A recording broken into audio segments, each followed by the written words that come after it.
There's a scene really early on in the game where we get our first close look at the Kett, and I think it's an excellent example of the use of cinematic language in Mass Effect Andromeda and how much it has grown throughout the series. And really, I feel like it's actually much better in Mass Effect Andromeda than it is anywhere else throughout the trilogy.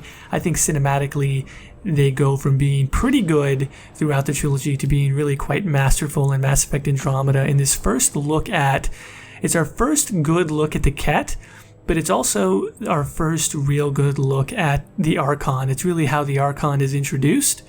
So we're looking at an alien species. We see them very briefly on Habitat 7, and there's some minor interaction, but most of it is violent, and the attempts at communication don't really go that well. This is the first time that we see the Kett sort of functioning in a way that clearly denotes their intelligence, and the fact that they have a command structure, the fact that they have a leader, the fact that they are moving with purpose, and that they have, a semblance of society. And so it's still very mysterious.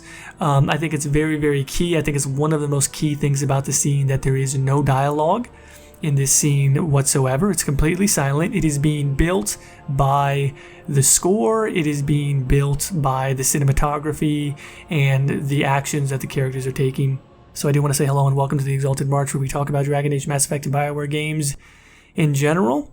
This is another relay video where I try and take a close look at a scene or a short moment of character or plot in either Dragon Age or Mass Effect, or potentially other Bioware games as well, and try and kind of give a critical analysis and a breakdown of what that particular scene is. So I want to take us through this particular scene, and I want to call out a couple of key moments. I've already talked about the fact that silence is a really big aspect of it, but I want to call out some other specific things in the scene. So number one, I want to call out the camera movements in this entire scene. There's always subtle movement of the camera. You basically never see a static shot, and all the camera movements are very subtle. There's one particular instance that really adds to the meaning of it, but just in general, like we see this pan from up above. There's a nice subtle movement to it, which is always a sign of quality cinematography.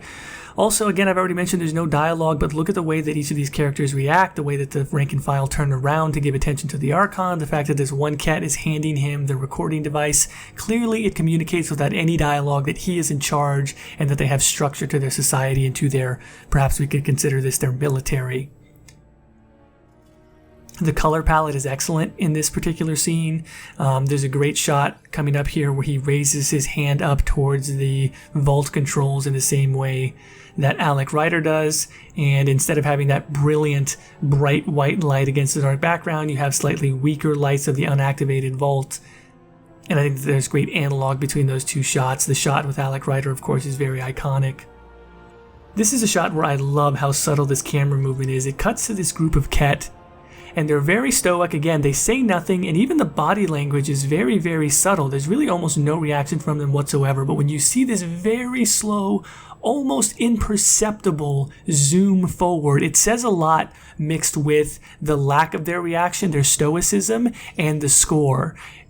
Because the score is sort of slowly building and that slow zoom in, what that slow zoom in does is it indicates that there is tension building when they see the recording of this human. Their reaction to him is negative, and there's tension building, and that's communicated all through the cinematic language of that slow zoom and the score combined. Another great moment there is you see the Archon, he raises his hand up, he tries to do the same thing that Alec Ryder does. It doesn't work, and he looks down at his hand sort of with this mixture of disappointment, and then he kind of turns to anger when he stomps off, and they all kind of clear out of the way. It's very clear that he's furious. I mean, it's clear that there's a huge reaction in what he is and what he's going through, his emotions, but it's not the same way. If you compare it to how Saren reacts when he learns that Shepard has used the beacon on Eden Prime at the beginning of Mass Effect 1, Saren rages. And I could do a separate breakdown of that scene, and there's a reason why Saren is raging if you kind of understand how indoctrination works and the effects it's having on him. There's a reason for it. I'm not saying that the Saren scene is bad. I'm saying that it's a little more on the nose, and something like this really showcases the evolution of BioWare being able to use cinematic language to communicate meaning in characters and theme, specifically with character.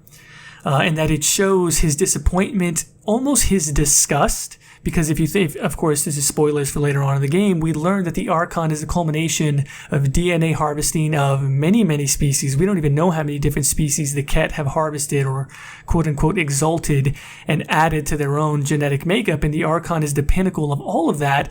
And yet here he sees this, in his mind, this supposedly lesser being able to access remnant technology, which is all he wants to do, and he can't. And that moment of him looking down at his own hand is it's a really poignant moment where he's starting to think, why am I failing at this when this lesser creature is succeeding? And then he turns and sort of storms off, and all of the other Kett clear out of the way. That's a powerful moment. It says something demonstratively about his demeanor and his tone, even though outwardly it's not a big reaction. If you read the subtlety in that scene, and also, again, the music, the cinematography, the fact that he is walking in that shot, he is walking towards us in that sort of storming off kind of a walk.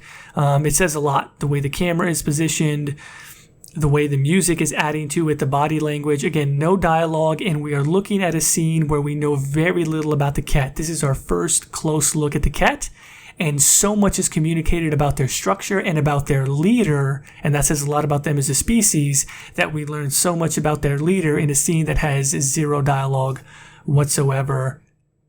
I know that there have always been criticisms of Andromeda, but this is one of those things where I would implore you to look very closely at the way that they use cinematic language in Andromeda, and consider the fact that it's actually a large improvement over the utilization of cinematic language in the original trilogy. So I hope that you've gained some greater appreciation for this scene, and if you're doing another playthrough of Mass Effect Andromeda, I hope that you notice the scenes like this where they really do a great job of camera movement, cinematography, lighting, color palette, and score, and non-dialogue actions, all adding to the meaning of that scene. As always, thank you for watching, thank you for listening, Masaranis, and until next time.